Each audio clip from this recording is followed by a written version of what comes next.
Gelombang setinggi 3,5 meter yang menghantam pesisir Pantai Kuta Minggu pagi kemarin sempat membuat para pengunjung kabur karena air laut meluber hingga ke tembok pembatas jalan. Balai Besar Meteorologi, Klimatologi, dan Geofisika wilayah 3 Denpasar memprediksi gelombang pasang akan terjadi di wilayah Bali Selatan hingga 3 hari ke depan.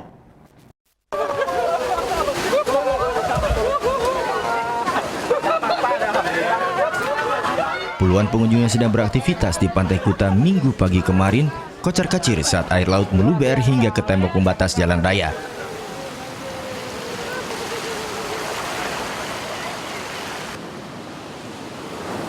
Mereka berusaha menyelamatkan diri dari gelombang susulan yang lebih besar.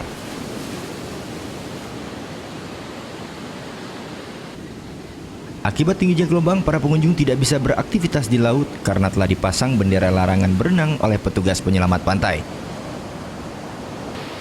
Para wisatawan asing maupun domestik yang sedang berlibur juga harus hati-hati dengan ancaman luberan air laut. Pengen dekat tapi nggak berani.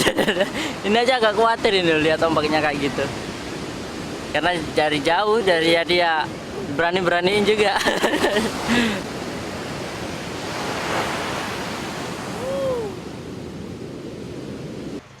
BMKG Wilayah 3 Denpasar menjelaskan, tingginya gelombang yang terjadi hari ini disebabkan faktor astronomi dan cuaca. Untuk faktor astronomi, kemarin itu bertepatan bulan baru, sehingga gelombang pasang di atas 2,6 meter.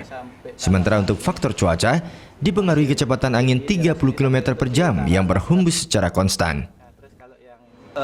Yang perlu diperhatikan oleh masyarakat saat ini sampai 3 hari ke depan itu kondisi gelombang di perairan selatan, baik di selatan Bali hingga selatan NTT itu ya masih mencapai kisaran di atas 1 hingga 3,5 meter.